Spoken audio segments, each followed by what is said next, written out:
अगर मैं अपनी आंखें बंद करके यहां बैठूं और कोई इस हॉल में आए तो मैं बता दूंगा कि किस तरह का व्यक्ति आया है।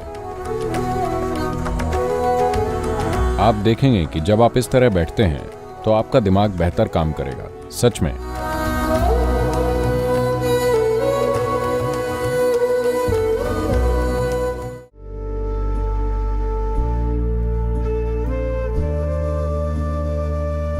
अगर आप मानव शरीर को भीतर से जानते हैं, आप खुद इस पर गौर कीजिए।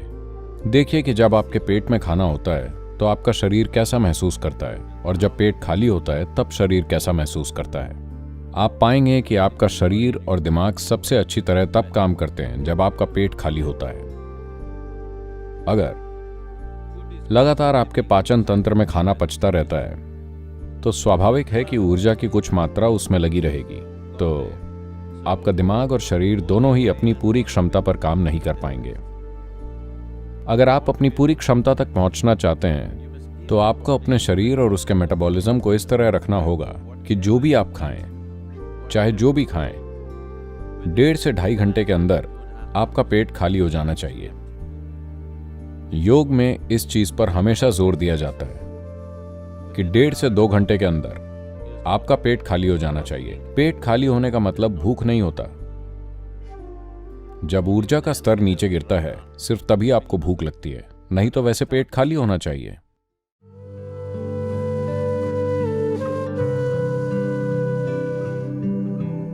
इस कोने में पत्थरों से बना एक मंडप है, एक पवेलियन, जहां हमने आपके लिए एक आदर्श ऑफिस सेट कर रखा है।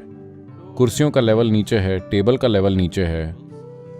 आप देखेंगे कि जब आप इस तरह बैठते हैं तब आपका दिमाग बेहतर काम करता है, सच में। मैं किसी चीज पर बोल नहीं सकता या उसमें जा नहीं सकता जब तक पालथी ना लगाऊं। कम से कम एक पैर तो मुड़ा हुआ होना चाहिए, नहीं तो मुझे फर्क समझ आता है कि मेरा दिमाग कैसे काम करेगा। अगर आपको यह फर्क नहीं पता कि कब यह काम कर रहा है और कब नहीं, तो आप एक गंभीर समस्या हैं। बस पालथी लगाकर कुछ समय बैठकर देखिए, रीढ़ को सीधा रखें। अचानक जानने की आपकी क्षमता, मैं आपको बता रहा हूं, अगर मैं आंखें बंद करके यहां बैठूं और कोई हॉल में अंदर आए तो मैं आपको बता दूंगा कि किस तरह का व्यक्ति आया है। अरे सद्गुरु, आप तो एक महान योगी हैं। बात वो नहीं है। आपके घर के कुत्ते को भी ये पता होता है कि नहीं? हाँ या ना? आपका कुत्ता सोफे के नीचे बैठा हुआ है। अगर कोई मेन गेट पर आता है उसे पता है कि कौन आया है। हाँ या ना? जो कुत्ता जान लेता है, आप नहीं जान सकते? No. नहीं, मैं आपको यह बताना चाह रहा हूं कि क्रमिक विकास की पूरी प्रक्रिया एक अमीबा से लेकर एक इंसान तक की असल में ज्यादा जटिल और उन्नत न्यूरोलॉजिकल सिस्टम की है कि नहीं? हाँ या ना? एक इंसान के रूप में आपके पास सबसे उन्नत न्यूरोलॉजिकल सिस्टम है। अगर एक कुत्ता भांप लेता है तो आप भी भांप सकते हैं। बात बस इतनी है कि आप हर समय विचारों की उलझन में रहते हैं, क्योंकि ध्यान देने की क्षमता जा चुकी है ज्यादातर लोगों में, क्योंकि वो अपनी स्क्रीन पर तरह तरह की रंगीन चीजें और वो सब देखते रहते हैं, तो उन्होंने ये क्षमता खो दी है। तो एक चीज है ध्यान देने की इस क्षमता को वापस लाना। योग का हर आयाम आपके ध्यान के स्तर को इतना ऊंचा उठाने के लिए है कि यहां जो कुछ भी है आप उससे ना चूकें। सब कुछ आपके अनुभव में होना चाहिए। सिर्फ तभी आप खुद को एक संपूर्ण इंसान कह सकते हैं। ध्यान न दे पाने की कमी को किसी योग्यता की तरह लेकर मत चलिए।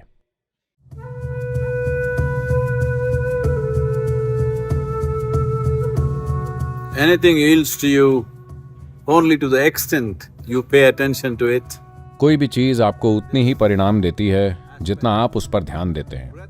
इस संदर्भ में सांस एक बेहतरीन साधन है ध्यान देने के अभ्यास के लिए। ध्यान किसी विशेष उद्देश्य के लिए नहीं, बस यूं ही ध्यान देने की क्षमता।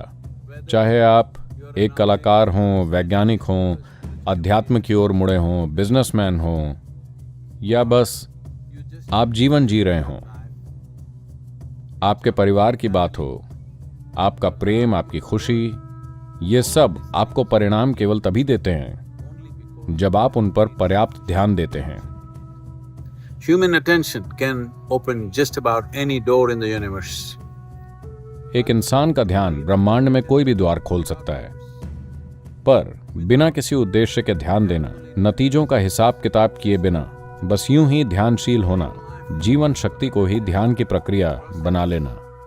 आपका ध्यान सिर्फ आपके मन से हो सकता है, या फिर आप अपने पूरे शरीर को ही ध्यान में लगा सकते हैं। अगर आप ये समझना चाहते हैं, अगर आप एक टाइगर को या तेंदुए या चीते को शिकार के लिए घात लगाए देखें, तो आप देखेंगे कि वो सिर्फ मानसिक स्तर से ध्यान नहीं दे रहा, उसका पूरा शरीर ध्यान दे रहा है, केंद्रित है, ऊर्जाएं केंद्रित हैं। तो अगर आप अपने शरीर, अपनी ऊर्जा को अपने मानसिक ध्यान में शामिल कर लें, तो अचानक से यह ध्यान एक जबरदस्त ताकत बन जाता है, जो आपके जीवन में कई पहलुओं को आपके लिए खोल देगा। जीवन आपको सिर्फ उस हद तक परिणाम देता है जितनी शक्ति से आप में ध्यान देने की क्षमता है। इंसान के ध्यान की शक्ति एक अविश्वसनीय ताकत है। आपको यह सीखना चाहिए कि आवश्यक अभ्यास से इस ताकत को कैसे खोला जाए, अपने भले के लिए और सबके भले के लिए।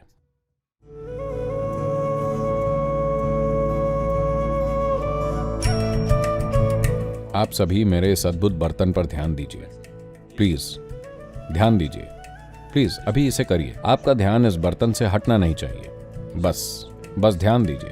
कितना सुंदर बर्तन है, प्लीज।